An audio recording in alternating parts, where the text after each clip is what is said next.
He's always been useless, my stepmother announced at dinner last night, stabbing her fork into a piece of roast like it had personally offended her. "Let's just take his room," one of her daughters said. The other quickly agreed. I stayed silent. This morning, they were crying in the street. I never thought I'd be writing something like this, but I need to get this off my chest. What happened last night has shaken me more than I expected. Some background first. I live in my childhood home. I stayed after my dad had a health scare. Last year, someone needed to help. My mom passed away 5 years ago. Dad remarried 2 years ago to Alice, who brought along her 2 daughters, Violet, 21, and Zoe, 19. I didn't mind staying. The house holds everything that reminds me of Mom. Her garden is still here. The roses she planted still bloom every spring. It felt like keeping her memory alive. Things were tense with Alice, but manageable, until last night. I was working, late on a project when Alice called everyone to dinner. Nothing unusual. We usually eat late. I brought my laptop to the table, still mid-task for a client. Alice didn't like that. Her tone had that familiar sharpness. I started closing my laptop, but Dad stopped me. "Let him finish, Alice. The boy's handling important things." That's when it began. Alice put down her fork with a smile, the kind that never reaches the eyes. "Important things? He's always been useless, Elijah, sitting in his room all day, taking up space we could use better." Silence, cold and thick. I didn't look up, just hovered over my keyboard. Dad didn't say a word. Violet jumped in next. "Mom's right. Zoe and I share a room while he's got that huge space to himself. It's not fair." Zoe chimed in too, casually, like I wasn't even there. "We could turn it into a study room. We're in college. We need the space more." My stomach twisted. This wasn't just about space. This was about pushing me out. Alice kept going, voice dripping with mock concern. "Luke barely contributes. The girls and I do all the cooking and cleaning. What does he do? Sit in his room playing with his computer?" I wanted to shout that I pay all the utilities, schedule, Dad's medical appointments, take care of the yard, Mom's garden included. But I didn't. Mom used to say silence is a powerful weapon. Alice reached for Dad's hand. "We should talk about this as a family. The girls need their space to grow. Luke's an adult. He should understand." I looked up, met her eyes, said nothing. Her smile wavered, just a little. Later that night, I overheard them in the hallway, laughing. I walked out to grab water and caught fragments of their conversation. "Just a matter of time. Insurance, policies, needs to be handled carefully." That stopped me cold. This morning, I found Violet in my room. She said she was looking for a charger, but I saw her shutting my desk drawer, fast. Later, I checked. Mom's old documents had been disturbed, the life insurance papers, the house deed. I'm writing this from my car a few blocks away. I don't want to raise suspicion, but I needed to think. Dad has been more confused lately, more dependent on the medications Alice gives him. I feel like something bigger is happening, and last night was just their opening move. Mom always told me, give people enough rope and they'll show you who they are. I'm going to start documenting everything. Cameras, notes, digital backups. I have a consultation with a lawyer tomorrow. Maybe I'm overthinking it. Maybe not. But when Alice said useless, it didn't feel like an insult. It felt like strategy.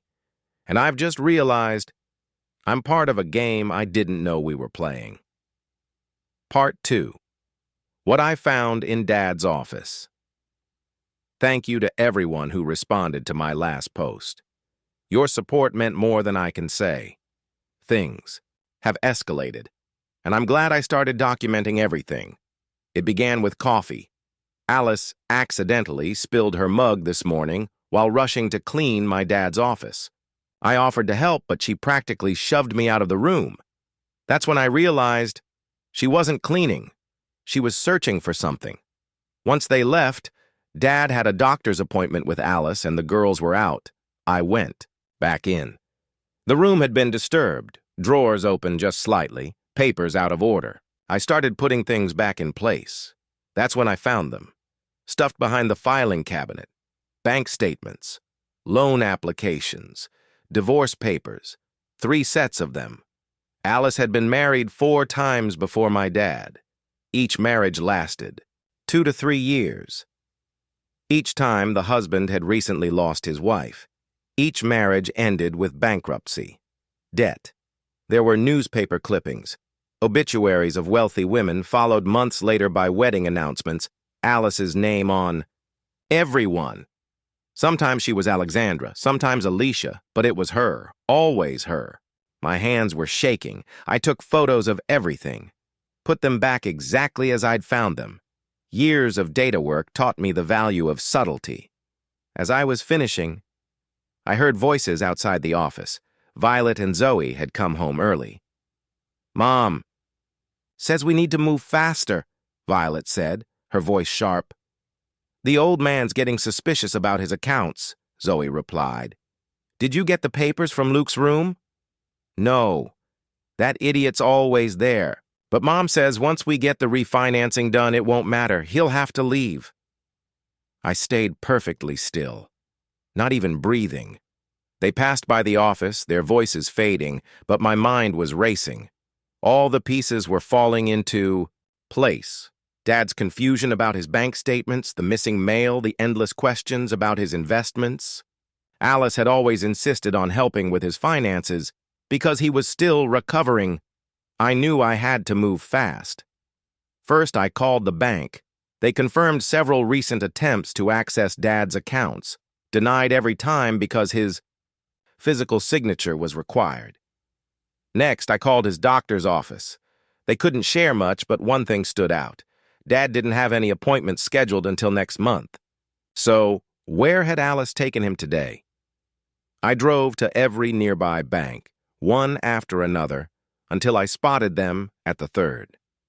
Through the window, I saw Dad sitting across from a loan officer, Alice hovering over his shoulder like a shadow. I walked in calmly, pretending to be there on unrelated business. The look Alice gave me when she saw me, pure hatred, barely masked by a thin smile.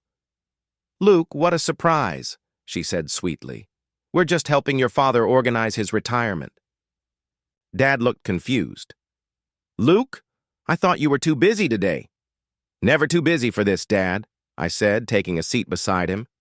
"In fact, I've been meaning to get more involved in the family finances, especially considering Alice's previous experience with estate management, all 4 of them." The loan officer looked from me to Alice, clearly sensing tension. Alice's hand clamped down on Dad's shoulder. "Perhaps we should continue this another time," she said quickly. "Elijah isn't feeling well." "I feel fine," Dad mumbled, but Alice was already gathering the papers. I caught a glimpse. Refinancing. Documents for our house. The loan amount? Nearly double the home's actual value. That night, the mask came off. Alice cornered me in the kitchen after Dad went to bed. Her smile was gone.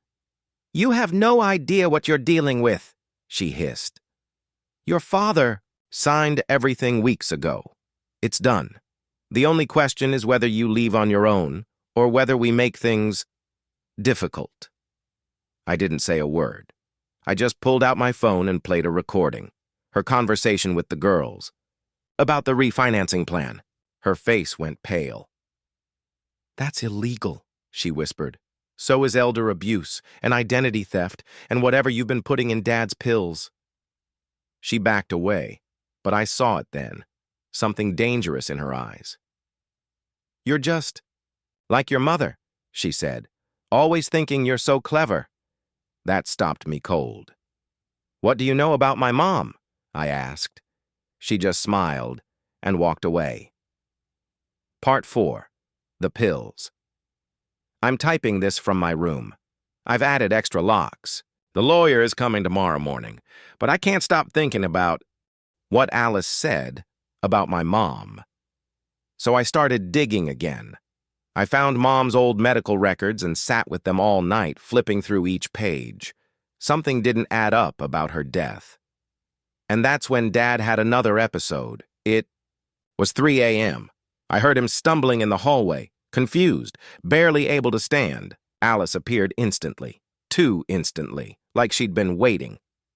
"See," she said calmly. "This is why he needs his medication adjusted. Good thing I'm here to help." Her voice was soft, but it made my skin crawl. Later, I found Dad's old pill organizer, the one Mom used before she passed. It was tucked in the back of the bathroom cabinet. The labels were still there, perfectly clear. I compared it to the new organizer Alice brought in a few months ago. The pills looked almost identical, same shape, same color, but something felt off. I took samples from both sets and brought them to a friend who knows pharmaceuticals. The results came back this morning. The old pills, exactly what the doctor had prescribed. The new ones, different dosages. Some were entirely different medications. This isn't a mistake. This is deliberate. It's over. Everything happened so fast last night, but I'll try to tell it in order. When I last posted, Alice was trying to get into my room. What I didn't mention, because I wasn't sure how much time I had, was that I'd already called not just 911 but also Detective Martinez. She'd been quietly building a case based on the evidence I'd sent and had been parked down the street, waiting on a warrant. When Alice started trying to force the door open, that gave her probable cause. The moment Alice got the door open, she didn't find me alone. She found herself face to face with 3 officers. The look on her face wasn't fear. It wasn't even surprise. It was recognition, like she'd seen this scene before. "You don't understand," she started, using that fake concerned voice I'd come to despise. "My husband is unwell. His son." Dad cut her off. Standing tall, clearer than he'd been in months, he said, "No, Alice, not this time." That's when Violet and Zoe made a break for it. They had bags packed, just like I suspected. But officers were already stationed at every exit. As they were being cuffed, Zoe broke down crying. "Mom said it would be easy, like the others." That line changed everything. Because it wasn't just my mom. Turns out, Detective Martinez had been investigating similar cases across 3 states. Wealthy widowers who became mysteriously ill, signed over control of their finances, and either lost everything or, in some cases, didn't survive. My mom wasn't the first. She was just one of the few who started to figure it out. The test results from her old pills came back this morning. Traces of the same medications Alice had been slipping into Dad's new prescriptions. Alice had been practicing this for years. The search of the house turned up everything: hidden documents, burner phones, a laptop full of detailed notes on drug interactions and symptoms of slow poisoning. They even found a storage unit. Inside were files on other victims, newspaper, clippings, medical reports, copies of wills. Alice kept trophies, her own little hall of fame. But the part that hit the hardest? In Alice's bedside table, they found my mother's journal. The final entry was dated 3 days before she died. It said, "Something's wrong. I've started forgetting things." Shaking.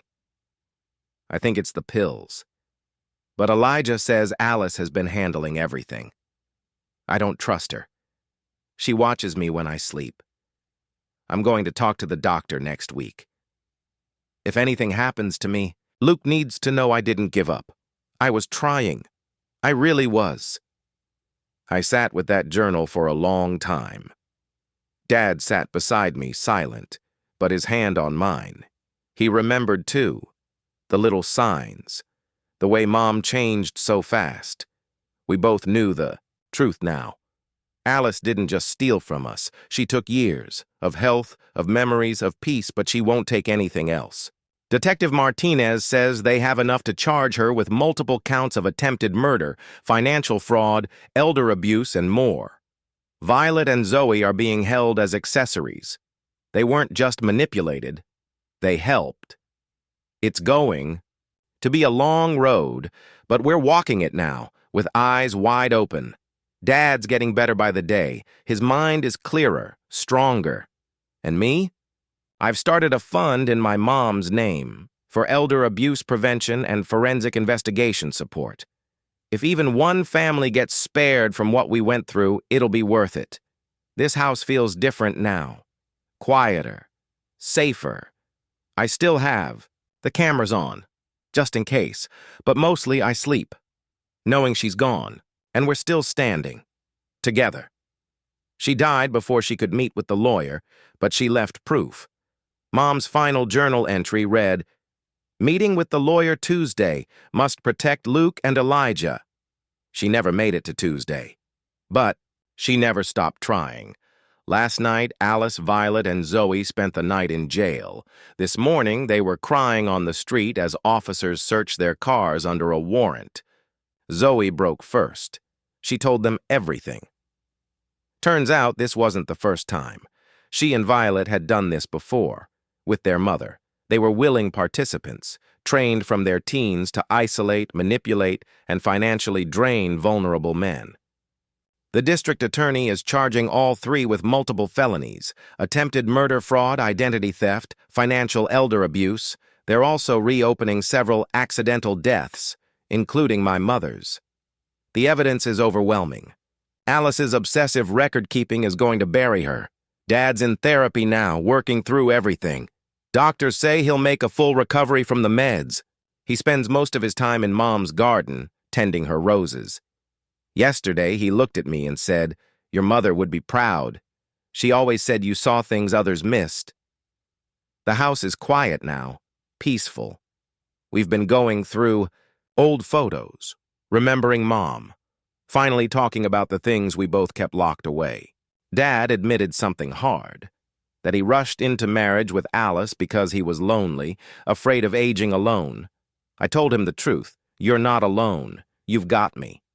That refinancing paperwork Alice had him sign? She forged his signature. The bank's fraud department caught it during a routine verification. Turns out they'd already started building their own case against her. Now, other families, previous victims of Alice, have started reaching out. There are support groups, shared stories. Mom wasn't the only one who tried to fight back. She was just the first one whose son finished what she started. This morning, I had coffee with Dad in Mom's garden. The roses are blooming early this year. While we sat there, a package arrived. It was from Detective Martinez, Mom's old case files from the original investigation. She thinks we might find even more evidence that could help other families get justice. Dad picked up one of Mom's journals and started reading aloud. "My boys are stronger than they know. Together they'll figure it out. I just have to leave them enough breadcrumbs." She did, and we followed them, all the way home. To everyone who's followed this story and offered support, thank you. And to anyone out there who has that quiet, persistent gut feeling that something isn't right, trust it. Document everything. Build your case quietly. And never underestimate what someone will do to protect the people they love, even if they're not alive to see it through. Dad's calling me now. Detective Martinez just arrived with more files. It's time to help the other families. It's what Mom would have wanted. And as for Alice, well, she's learning that karma isn't just a Reddit thing. Turns out, prison inmates don't take kindly to people who poison their spouses for profit. Sometimes the best revenge isn't what you do to someone. It's making sure the whole world knows exactly who they are.